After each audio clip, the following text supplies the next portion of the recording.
Ladies, gentlemen, boys and girls, children of all ages, welcome to another Hit and Run podcast. The show where three goobers break down popular and sometimes unpopular sports from around the world that even us simple dudes can understand. I'm the gooey goober here, John. We're here with my co-host Tyler, aka the Big Piece, and my favorite raisinette, Mike, aka Lumberjack Samurai. Speaking of raisinets, we're starting off with a segue early here. I got a real raisin in the penalty box. Uh-oh. It's this person's becoming quite a common theme here on the podcast. One of John's favorite people in the world. Yeah, you're talking about raisin hell. That's what you're talking about. This whole episode is really going to be dedicated to Tommy from Cleveland because this is the first penalty box we have where someone suggested a sport for us to do. Whoa. And just real it quick, didn't involve four-letter words or belittling one of the co-hosts? No. And just real quick, since, John usually does this, I don't want to mess this up. The penalty box is a segment where we encourage you to email us and let us know where we got things wrong or suggest sports. And it's hnrpod@gmail.com. Those are all letters. There's no symbols in that. hnrpod@gmail.com. Okay, so Tommy from Cleveland has written us. And here it goes. Dear hitters and runners, Tommy from Cleveland here. I like that. We may have to use that in our intro. Tommy from Cleveland here. You know what? You're getting on my good side. Tommy from Cleveland here with a sport for you boys to dig into. But first, some backstory. As a young Aries growing up in the wonderful city of Cleveland, most kids grew up with Saturday morning cartoons, but not this future Cleveland dreamboat. Nate of cartoons, instead he watched movies that his family was tired on watching with him. Hook and the Ninja Turtles. Right. Now every boy needs a role model, and mine was Casey Jones from Turtles. A dude handed out vigilant justice with cricket bats, hockey sticks, and baseball bats. But growing up as a child, I always thought I knew what cricket was until your podcast. I've now come to find out late in life, I thought it was croquet. All right. Imagine Casey Jones roughing up someone who stole a purse with a croquet mallet. So someone teach us about croquet. And Tommy, that's exactly what we're going to do. We're going to talk about croquet today. Let's go. This is our second backyardish sport. We've already done bocce, which is John's favorite. Now we're going to jump into croquet. So for anyone that doesn't know, maybe you've seen it. I'm sure you guys have probably played or seen it in the course of your life in a backyard somewhere at a barbecue holding a beer. It's pretty much lawn billiards with a putter, a golf putter. That's really what it is. You have a mallet, you hit balls around the yard like a golf club, and you get them through these little hoops. That's really the gist of it. There's a lot more rules, and there's a lot more involved with croquet than I thought. We're going to go into that, but I did look up just to see exactly where this came from, because this is way older than I realized. And as us all being avid golf fans, this predates golf, and golf actually got originated from this sport. What? Oh, that's how old. We're talking medieval ages, medieval times. People were playing this. Mostly the commoners and the peasants played croquet until the 1800s, where it became a rich person sport. Typical rich people. They stole away from the lower class. And the reason it got so popular was because it was a sport that men and women could play together, and it was considered scandalous. So all the young kids with their little garden parties were playing croquet, and there's actually stories of people, the old, like, you may have seen, like when guys go, oh, let me help you with your swing, and a guy goes up to a girl and helps her. Wraps the arm. Croquet started that. That's literally the origination of it. Like, it's the origin story of that. Pretty nuts. So that's a big take, right? I like that history. It's true. Right there.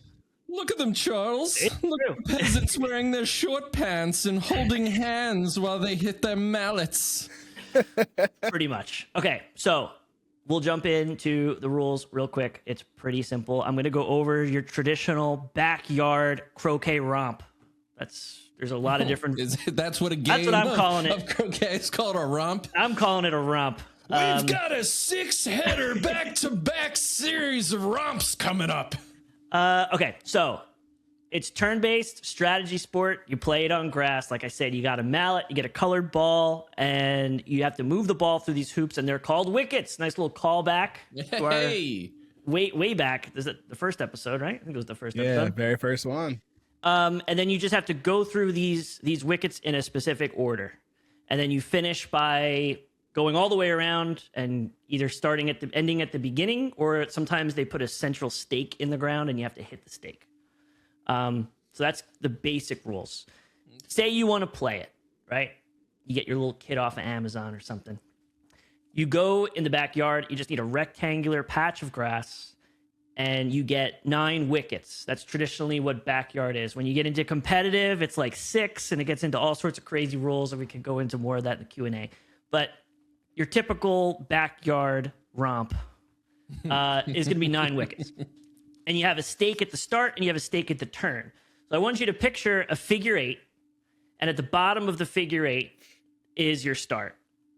And then at each ends of the bottom of the figure 8 are wickets. So you literally are going, like, making the shape of a figure 8 all the way around by knocking this in like a putter through the wickets. Now that is the entire quote unquote like course or that's field. That's okay. Pretty much it. There are rules in competitive croquet. You know, like about the distance between them. They just really need to be equal distance from them.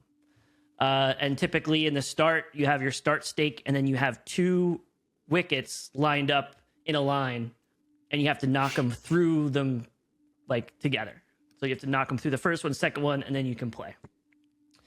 But it's pretty much just a figure 8 pattern, and you go through all of them, and then there's no like scoring. You just have to finish first. It's like a race, essentially. Really? You play in teams. It's 2 to 6 people, but you could also do like 3 teams of 2, 2 teams of 3, and then whatever team everybody finishes, that's when you would win. So I love your stuff, tape. Okay, so some of the things you hit the ball, and that's you can only hit the ball once. Now, if you get it through the wicket, you get a bonus shot. Where the strategy comes into play, right, is you can hit other people's balls. I know John likes to do that with bocce. I do.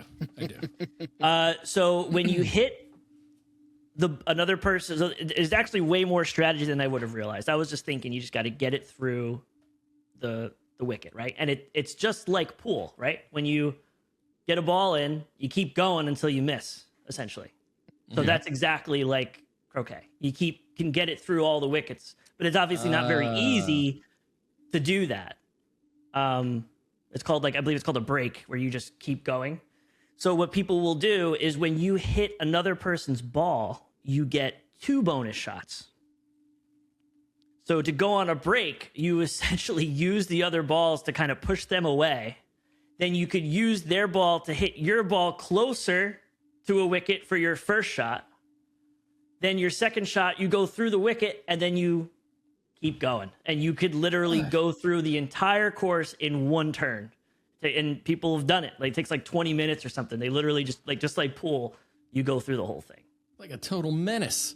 Yeah. And in backyard terms, like there's ways to, there's a couple different ways you can do it. Like when you could use your mallet to put a mallet's distance from the other person's ball and then hit next to it. Or you could put your foot on your ball and hit your ball into the other person's. So it kind of like holds your ball short and bounces it, the other person's.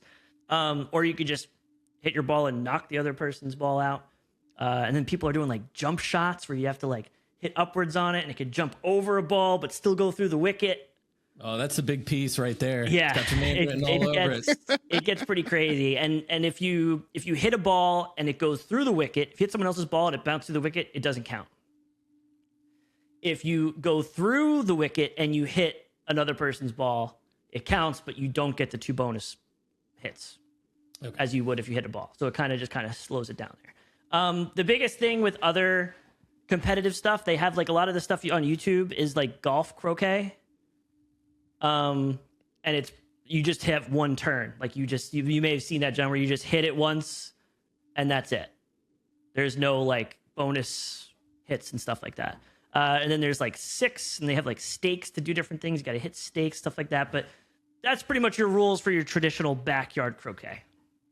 hitting it through these hoops or wickets. That's really all it is. Nicely done, man. Nicely done. Yeah.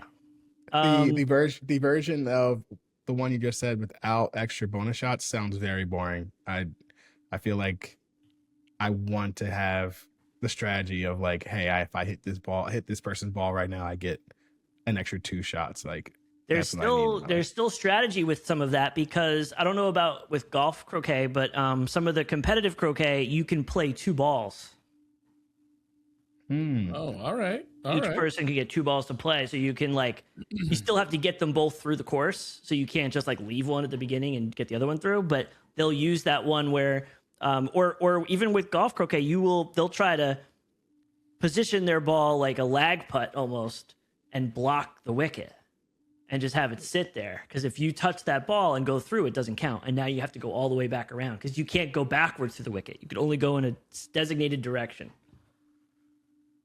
So there is strategy with it for sure. What do you mean? What do you mean I can't go backwards through the wicket? So like, so if you're facing the wicket and that's determined, like you're going forward through the course.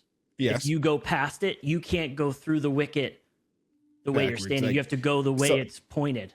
So I have to basically take like 2 hits to kind of like go back around the wicket, and then so they'll purposely put balls in an annoying spot to kind of hold people there. There's still strategy with it, and they make some crazy shots. It's like pool. It's like watching like a billiards game or something, like trick shots. It gets nuts. But I do agree. I would rather play the traditional 9 wicket one. And oh, come on, it primes itself for trash talking. Like if you're smacking your ball off another person's, and oh, I'm sorry, did I mean to do that? I didn't mean to do that. I get to go again. Oh my gosh, you're kidding me. You know, it's perfect. And it was interesting because even like if you have out of bounds rules, if you hit it out of bounds, you use the length of the mallet off of the boundary line to put it back in play. Just like it's like there's so much stuff with golf that I'm like, whoa, like this is actually kind of crazy. I was gonna ask if there was any kind of OB or any kind of out of bounds line of some sort. You can make it in your backyard, or they'll have like a spot for it, and you just use the mallet length. So is there like I know you were just talking about like the backyard rules, but like did you find anything in terms of like the height of the grass that you're playing on? Is there like any kind of like regulation on like having lower cut grass or higher cut grass, or is it just like Tyler, shut up and just go play in your backyard? Like from someone's in a backyard thing, or like the official? The official is what I really was talking about, but I know you were talking about the backyard rules. I was more just wondering, like, Yeah, there's no official grass height, but you'll notice like obviously people's backyards can be whatever you get, but in competitive play they typically have it super short, almost like a golf green, just That's because what I was it'll roll. Imagining. Yeah, it'll roll. The Reddit for croquet recommends 3/8 to 5/8 of an inch long. Yeah, I think typically it's a quarter of an inch. Like in the croquet world championship stuff, it looks like a putting green. That's why I was asking, because that's what I'm imagining. Like the most ideal surface would be something like a putting green. It'd be ridiculous if there's like clumps of fescue and it just bounce everywhere. Like there's nothing you could do. Well, that's how it is in my backyard. I mean, just like any sport, it's nuts how these people like get used to playing croquet and they're able to hit these like ridiculous shots. It's pretty impressive. It's pretty impressive. Just picture your neighbor outside whacking ball like 500 balls a night. Hey neighbor, don't mind me, just practicing a mallet swing. Any more questions? No, actually, I had like 4 and you answered them all. So okay. I try to think like you guys now. I know how you guys ask questions. I'm trying to think like you guys. It's a challenge for me to have you not ask too many things, even though it's probably terrible for the listener. But there was like 4 or 5 that like John said that I had, and you just kept answering them, and I was like, all right, well, but I do know there's one thing I can ask you. What? Can you bet on croquet? I hope you're going to tell me. Is this the BPGC? Is that where we're at? The BPGC.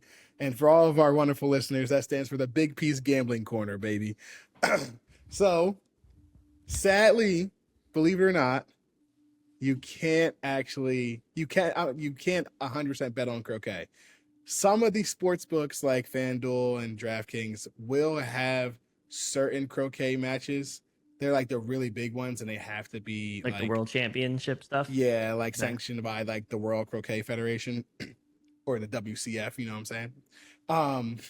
They have to be sanctioned by that, and they'll like let you pick like maybe a match winner or like a tournament winner on there. But it's like so few and far between. You have to be a real degenerate to like look for when I can bet on a croquet match. Like you got if you're putting some money into the sports book to be like, I gotta bet on croquet right now, we'd have a conversation.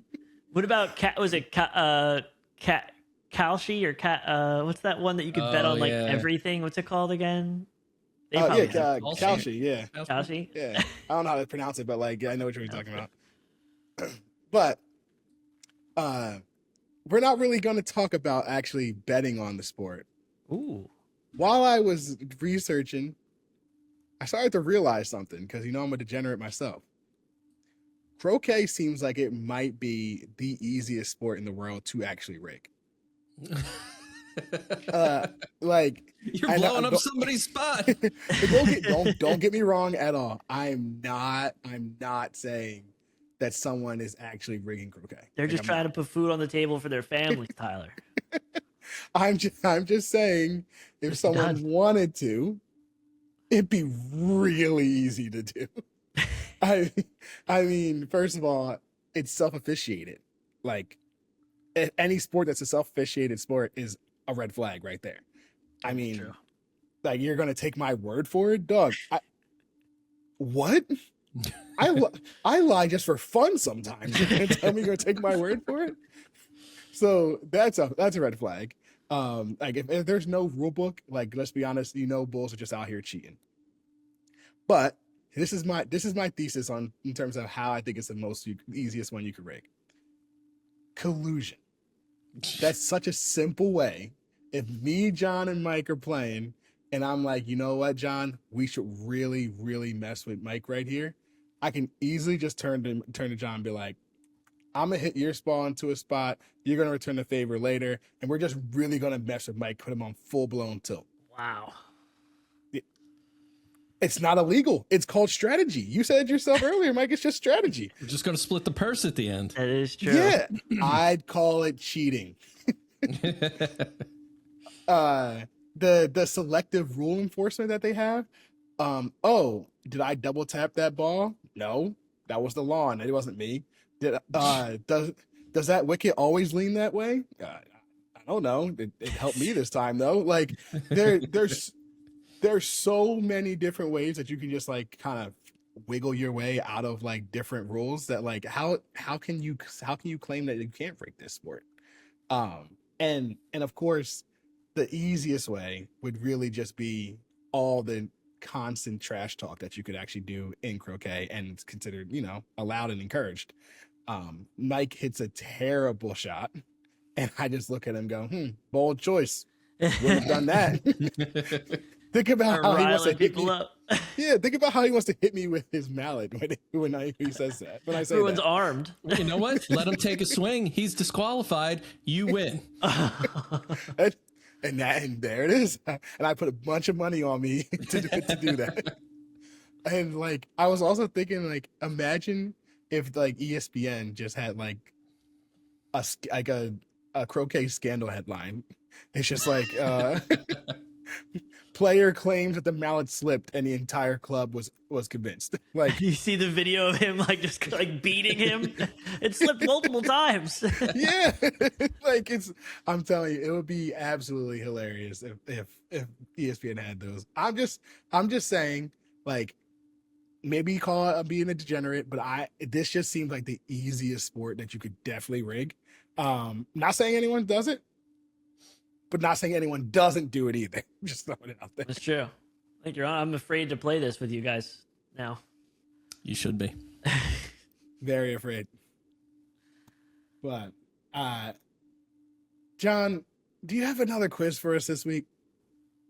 I'm assuming so. He's got one. Hold your butts, boys. There's a new segment coming in. Multiple choice. Whoa! No, you say a new sir. segment?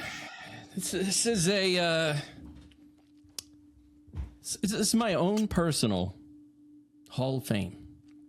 Ooh, okay. So we're up there, right? The criteria is whether or not I like this person. And the voting committee is me. Okay. I'm calling this segment Hall of Goats. Hall of Goats. Hall of Goats. Okay. I like it. I'm excited. Kind of like a little, or no, maybe it should be Hauling Goats. Hall of I Goats. like it. I love it. Yeah, I'm locking all it right. in. I'm Hauling locking Goats. it in.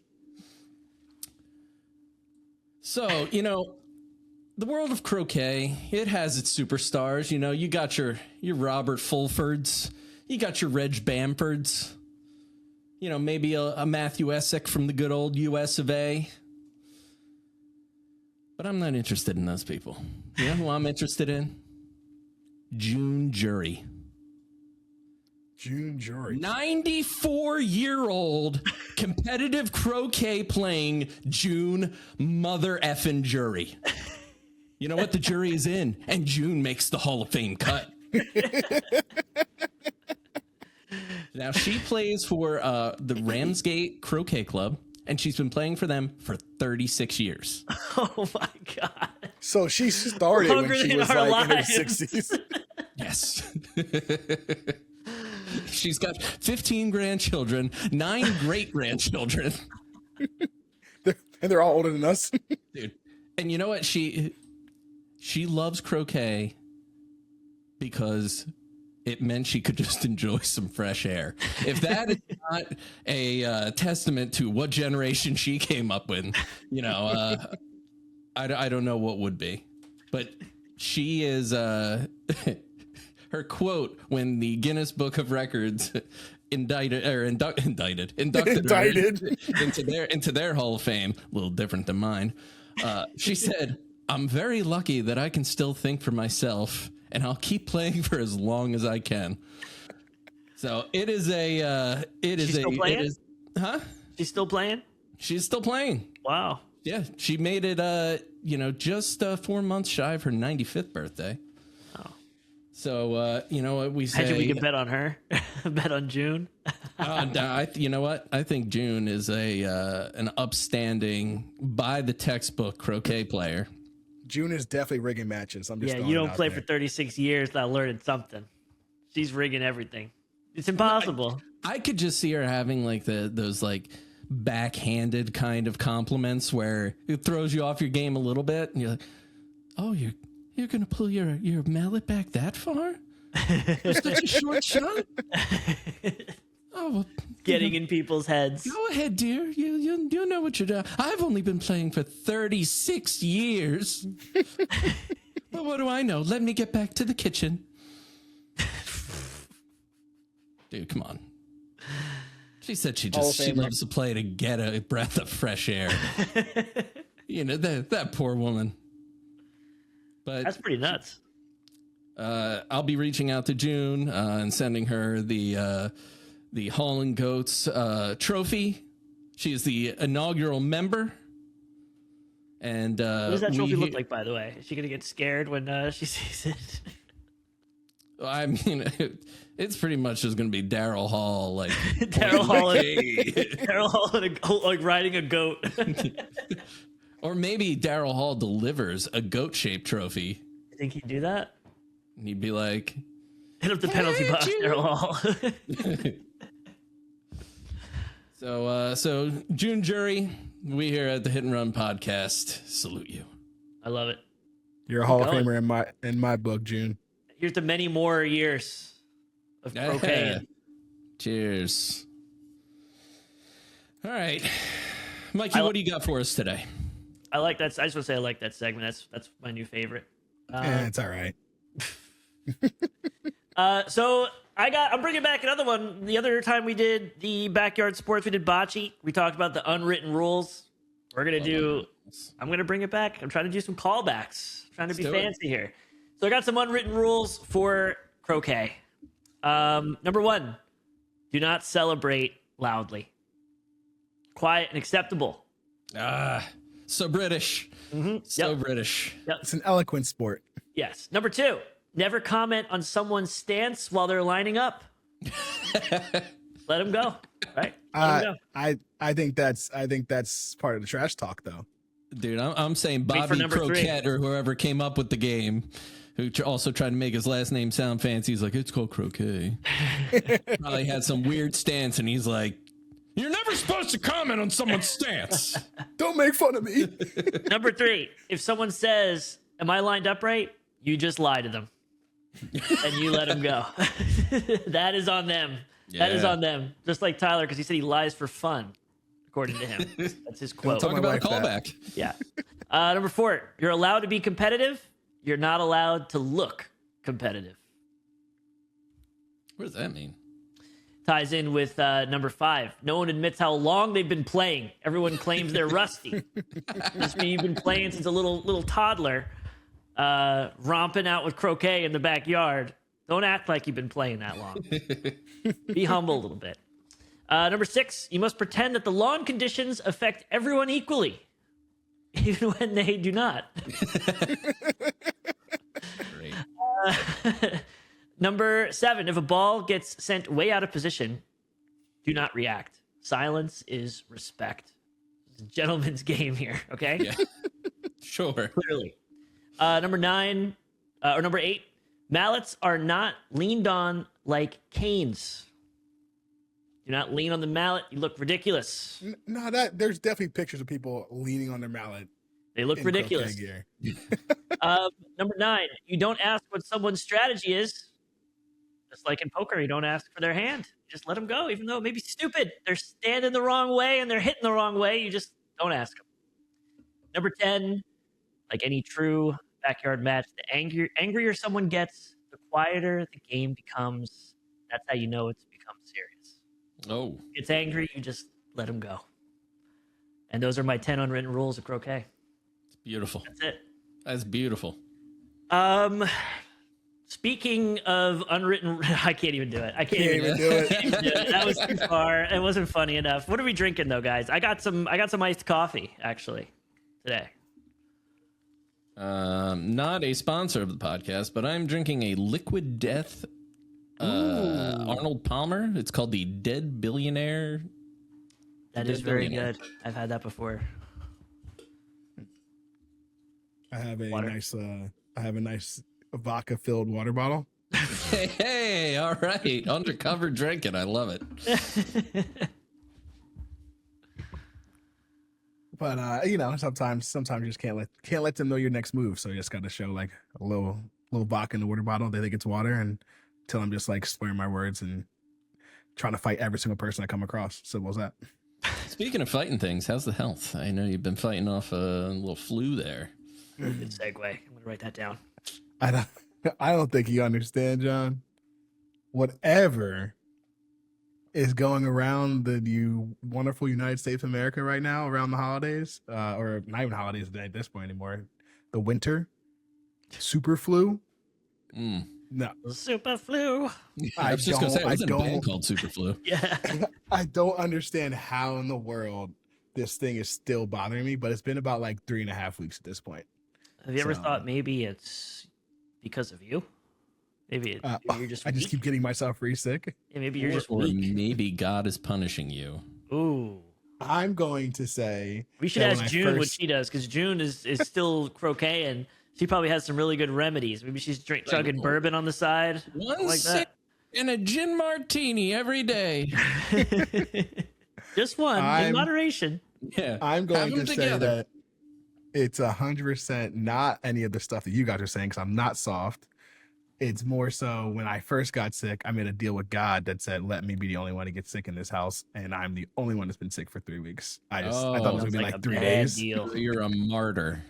Sounds like a bad deal. But no, not the wife, not the kids, just me. So I'm like, you know what? I'll take it. I'll be sick for a while if they don't get sick. You just living in the basement? Yep. Don't tell them away, but it's been great down here. Almost spit out my iced tea. Seriously, I have a question for you guys. How much croquet have you actually played in your life? Is this like a bocce situation for you, John, or is it just like you've seen it and never really played?